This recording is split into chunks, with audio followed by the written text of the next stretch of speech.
Real estate agents are going to hate me for saying this. All right, we're going to talk about pricing when it comes to selling your home. One of the big things is there was a lawsuit, class action lawsuit, long time ago, where basically sellers felt that they were not understanding how real estate sales work. Process, who pays who, how are agents paid, the whole nine. So from that, there's been a whole sweeping thing of changes in not how agents are paid so much as to the disclosures, the paperwork, and all the things that go into what that looks like. That being said, here's the gist. You are, as a seller, paying your listing agent, and your listing agent then recommends or basically negotiates buyer agent commission on the other side based off of what the buyer rep agreement states on their buyer rep agreement. So all of this is negotiable. And that being said, we as a team charge different prices or percentages based off of the level of service. And we'll get deeper into that. Our base is 3%. And we'll go more into what that looks like. Well, I'll have a graphic that shows all the things that are on there. Also, there's 4% and 5%. And at each level is a different level of service and things that go with that. The point is, with each level, you should be getting more value for the amount of money you're spending, which is really essentially how price and value work. So if you don't feel the value in what you're getting, then you don't pay that amount. We also do an a la carte menu. We'll put that up there as well. These are for folks who want to pay a flat rate and don't want to pay based off of the percentage of the sale of the home. Let's say you have a higher priced home and you feel that you could get more value, essentially, out of paying flat fees for individual things. And we're happy to do that for you. And again, we'll spell that out for you. Overall, talking about how agents price and what that typically means for the consumer. So, like I said, we start at 3%. Okay, go up to 4 or 5. Most agents in our area, and I'm going to get lambasted for this too, because we're not supposed to say, because this is all negotiable. And this is the reason why in this industry, I think there's a serious problem that we do not bring transparency or clarity to the selling process and buying process. And typically, if you're paying less than that to a listing agent, number one, listing agents that list for 2.5%, it's technically would be considered a discount to most other agents. Those agents typically don't put a lot of money into the marketing. They may be a broker and they don't have to pay a broker, because if you break down, this is cliche, if you break down the 3%, 1% is essentially for taxes. 1% goes to the broker, and then 1% is the actual profit. From that profit, you have to take out expenses, and expenses when selling homes boils down to pictures, the money spent on marketing. So internet ads. For us, we spend money on food trucks. There's a whole list of things. On top of that, we have copiers that print the flyers, painter's tape to be able to go and flyer. So many things go into that budget, right? If you're a broker, obviously you don't have to pay yourself technically. So that might be where 2% comes from in that scenario. That being said, we like to operate with a full budget. So when talking about selling homes, and especially in this market is more difficult.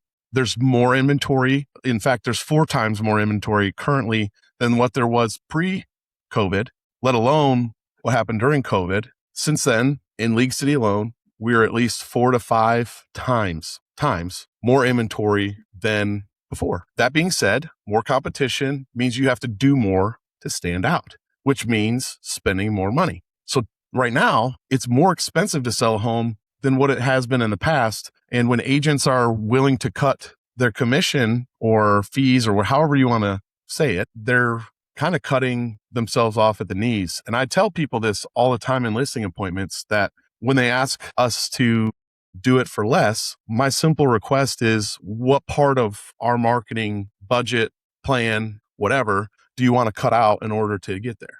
And that's why we did the a la carte menu, so that you have an idea of what these items cost in order to take it off. Okay. We can work out whatever you want to do. Again, we charge 3, 4, 5%, or we do an a la carte menu. Again, I'll put all this stuff, I'll put a link in to the page so that you can see what that looks like. And there's a reason for everything that we do. So continuing on, talking about how other agents price. You also see flat fee. So like maybe $1,500 to put the house on the MLS. All right.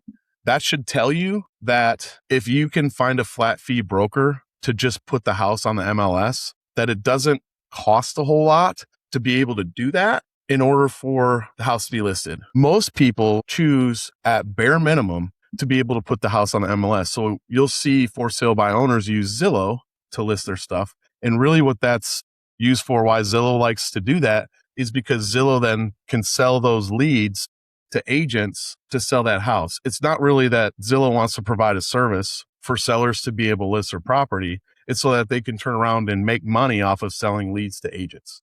That being said, it is super important to get it on the MLS. And despite all the talk right now, the average consumer doesn't know about Robert Refkin and Compass and Fighting Zillow and all this, the MLSs and all this other stuff. The multiple listing service, by the way, is MLS. The average consumer isn't aware of all this fighting that's going on right now. And it's a thing that will probably be worked out in the next 3 to 4 years. And basically, Compass, Zillow, and the MLSs are suing each other in order to control how listings are shown. Ultimately, in order, and this is just basic marketing, and this is why I think this whole thing is silly. Ultimately, the idea with marketing is the more eyes on the property, the more opportunities to sell the home there are. So taking it off of the MLS where most people see it, and Zillow syndicates it and puts it all over the place. And there's all these other websites, realtor.com. They all do this. We have our own website that uses the MLS to post what's out there.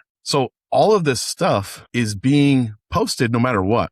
So when you have an agent walk in to your living room and tells you that their marketing plan is to get it on the MLS and they're going to market it on all these websites, congratulations. And everyone else can do the same thing. There's nothing special about that. There's no extra thing that they've done. None of that. Also, I think it's pretty basic nowadays for agents to put ads on either Google, Facebook, Instagram, wherever, and they pull leads from those as well. Again, those run about, I think I want to say the last time I looked at a campaign that was supposed to last for 7 days, it's like just under $100. So for a full month, I would say it's about $400 to market one property on Google, Facebook, and Instagram.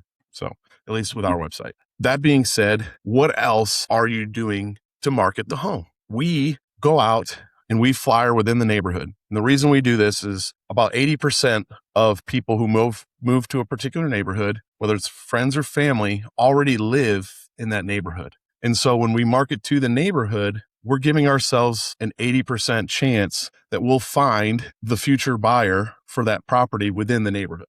This is also why we do our open houses the way we do and invite the entire neighborhood to it, because typically what ends up happening is friends or family may or may not be looking for a home. They happen to, that neighbor or whoever goes to the open house, sees this house. They're getting some ice cream with it, right? They see the house and they decide that this house would be perfect for so-and-so. And so then they reach out to so-and-so may or may not have been in the market. However, this is what they're looking for in their next house. And they decide to speed up the timeline and go ahead and purchase a home in that neighborhood, close to friends or family. And so we go out and we will do 200 flyers each week leading up to the open house. And typically we see anywhere between, on average, 60 to 100 people come through our open house. Now, statistically, they say that people know at least 100 people that are friends or family. And I think it's somewhere around 8 to 10% of those will end up purchasing. So 8 to 10 people of any one person could potentially buy a home this year. And so you go ahead and do the math on that. And it's a pretty significant chance that your open house is going to be able to find a buyer for that particular property. We do it on a big level, and we spend a lot of money to be able to promote all these things. We film video, we have video equipment, we have drones, we have all kinds of things to market the home. We spend money on those things. And again, we put these into packages. All of this stuff is designed as part of our marketing plan to spend the money in order to get your home sold. So that compared to a brand new agent or an agent that doesn't have a lot of experience or an agent that doesn't do a lot of business, this is like a part-time job for them, they're not going to be able to market your home on that level. So it makes sense for them to only charge 2 and 2.5% to sell the home. Is that in your best interest? That's up to you. If you think that every agent's the same and every agent market's the same, and it would be better for you to save $3,000 on the commission, then there you go. You have a $300,000 house at 1% off of the 3%. So you're only paying 2%. $3,000 is what you save. My picture in it, knowing the data, is that we sell for more than the average agent and is significantly more than 1%. So anywhere from $5,000 to $10,000 to $15,000. So saving $3,000, missing out on $5,000 minimum, to me is you're throwing away $2,000. So again, the main thing about pricing, and again, it's negotiable, is do you see the value in what that is? If you want to see what our menu of services is, I'm going to put that right down here in the link. You don't even have to watch this whole video in order to do that.